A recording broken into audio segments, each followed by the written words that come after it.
Un mot sur Elka, hein, forcément. Elka qui fait parler de lui. Lansana Kouyaté, il a, comme vous le savez, tous les week-ends, certains partis politiques... C'était transformé en porte-flingue de la junte. Je ne saurais le dire, mais il nous donne une information qu'on n'a eue ni du président de la transition lui-même, ni du ministre de la Santé, dont c'est le domaine de compétence.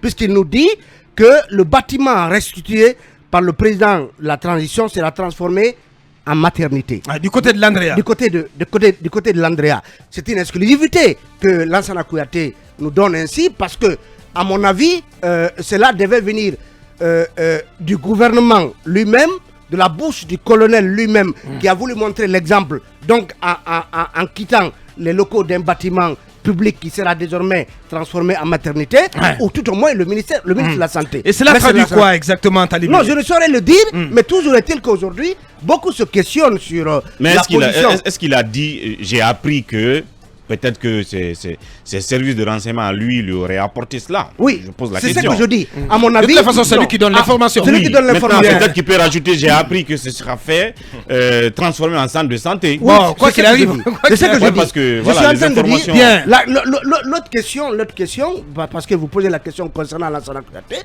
c'est qu'on l'a écouté également lors de cette même réunion hebdomadaire, dire que ça n'est fini du FNDC. Le FNDC politique. Qui serait en voie de disparition. Aujourd'hui, beaucoup s'interrogent sur la posture de Lansana Kouyaté, la posture de Ousmane Kaba et même de Faya Milimono par rapport à la junte. Et certains, cette suspicion, même si ils se sont défendus en disant qu'ils n'ont jamais été informés de la déclaration des 58 et qu'elle leur a jamais été soumise. Les 58 qui se réunissent encore aujourd'hui. Qui se réunissent encore aujourd'hui. Beaucoup se demandent finalement où sont-ils, parce que dans cette déclaration des 58, la plupart des grandes formations politiques... Hein? Ils ne sont plus 58. Ah, ils sont combien? Ah, mais l'UPG a quitté. Ah ouais. L'UPG n'en était pas. Non, l'UPG a quitté l'ANAD. Mais pas, a quitté l'ANAD. Pas le groupe la de 58. La déclaration dont il est question. Mais ce n'est pas l'ANAD qui est signataire, c'est l'UFDG. Non, les partis politiques ont signé. Manu, ça mêle complètement les personnes. Non, mais il est complètement à côté de la plaque. Non, Manu, j'ai vu que l'UPG a signé. Les partis ont signé. Non, mais quand même. Il y a 58 partis politiques, indépendamment des coalitions. Il s'est réveillé du mauvais pied, franchement. Voilà, indépendamment des coalitions. Donc, pas l'ANAD. Pas l'ANAD alors. Mais il faut bien que tu saches de quoi on parle. On parle pas de coalition. On parle de 58. Je pense bien que tu sais de quoi on parle. C'est pourquoi quand l'UPG quitte, il faut considérer que c'est un parti qui a quitté parce que je n'ai pas signé en tant que c'est pas l'ANAD qui est allé. Mais attendez quand même. Il faut bien que je l'explique. Attends, Talibé. Il faut bien que je l'explique que l'ANAD n'y est pas allé en morceaux entiers, en un seul morceau. Bien, allez, continue, monsieur. Donc aujourd'hui, beaucoup se posent des questions sur la posture de Ousmane Kaba, de Lansana Kouyaté et même de Faya Milimono par rapport au reste de la classe politique. Ce qui amène des observateurs à se poser la question, à quoi joue Lansana Kouyaté? À quoi joue Lansana Kouyaté, le Bélé-Béléba? Je ne saurais vous le dire. Franchement. Mais on a vu ici, lorsque cette déclaration a été publiée, des acteurs politiques parler d'une situation de 2 poids 2 mesures entre une partie de la classe politique qui serait complètement coupée de la junte, qui n'aurait pas de considération pour une partie de la classe politique, mais qui aurait un couloir de dialogue souterrain avec d'autres partis politiques, d'autres leaders politiques. Donc, des questions se posent aujourd'hui sur la posture de interroger là-dessus. On va interroger tout à l'heure Dr Ousmane Kaba là-dessus. Un mot sur cette posture, et cette posture assez ambiguë pour l'instant aux yeux de moult observateurs de l'ancien Premier ministre Lansana Kouyaté.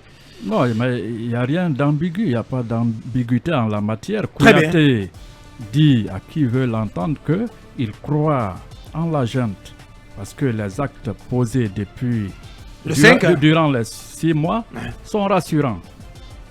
Idem pour Dr Ousmane Kaba. Eux, ils voient plutôt la tasse à moitié pleine. Par contre, les 58 se démarquent parce que pour eux, les portes leur seraient fermées du côté du palais Mohamed V et que ce qui compte pour ces gens, c'est le partage du pouvoir, l'avènement de leurs éléments au sein du gouvernement, peut-être pour ponctionner nos maigres ressources. Maintenant, on verra entre les deux camps. Même si aujourd'hui, ce que Talibé laisse entrevoir, c'est que Kouyaté serait dans, comment dirais-je, aurait l'oreille, comment dirais-je, du colonel.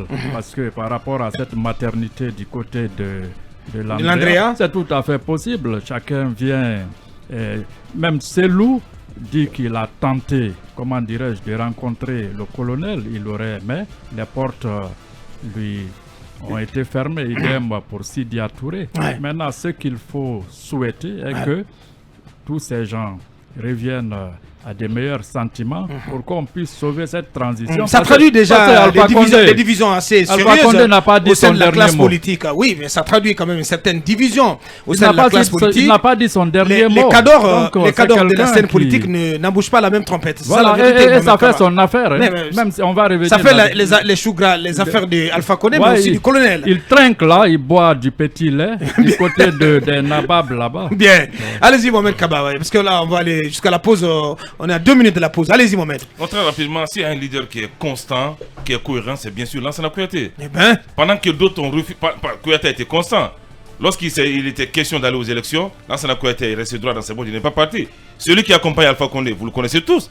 Donc, qui est cohérent dans cette classe politique guinéenne? Je crois que Lansana Kouyaté est le donc, les deux Lansana. Lansana Kouyaté et Lansana Faya Milimono. Et autre chose, si nous ne souhaitons pas que cette transition soit dévoyée, ces leaders politiques même doivent accompagner le colonel Madou Doumbouya, doivent accompagner la transition. L'accompagner comment? Mais en acceptant des postes ministériels.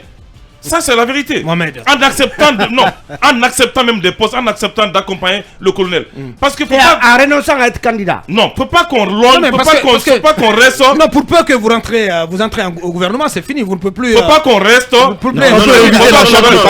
Attendez. C'est pas forcément ça. J'ose imaginer que Mohamed ne parle pas des leaders eux-mêmes pour prendre des postes. Non, pas les leaders. Peut-être les membres de leur formation politique, mais pas eux-mêmes. On peut désigner Fodé Oussou comme ministre de la Santé. Il peut l'accepter. On peut désigner Etienne Soropogui. Parce qu'aujourd'hui, on ne souhaite pas que la transition soit dévoyée. Mais lorsqu'on a des petits agendas derrière et qu'on vise, on loin que c'est Touria ou les palais médecins, on mettra toujours les bâtons dans les roues. Donc pour vous, il n'y a pas de débat. Il n'y a pas de débat. Le plus cohérent, le plus constant, c'est. J'encourage même d'ailleurs. Et j'encourage aussi Dr Makale de suivre, d'emboîter le pas. Aidons le colonel pour cette transition. Laquelle des Makale? Makale Traoré. Je voulais qu'on aide le colonel dans cette transition. De la manière que Kouyaté le fait, que Dr Makale fasse autant et que même les anciens du RPG le fassent autant. J'en appelle même à la sagesse du grand frère, le ministre Khalil Kaba, tant qu'il peut prodiguer des conseils à la jeune, faites-le sans hésiter, c'est pour la République. Mais une chose est de prodiguer des conseils, l'autre chose est qu'on t'écoute, ou est qu'on vous écoute. Bien. Il faut essayer, même si Khalil Kaba donne des conseils, merci, on n'écoute pas. Merci à tous. Finalement, Mohamed Kaba, qui est le porte-flingue de la junte. C'était donc plutôt notre tour de chauffe. On marque la pause pour nos conseils achats, pour nos obligations commerciales. On revient pour continuer cette émission, pour faire focus sur cet enregistrement audio de l'ancien président Alpha Condé qui fait polémique dans le landerneau politique.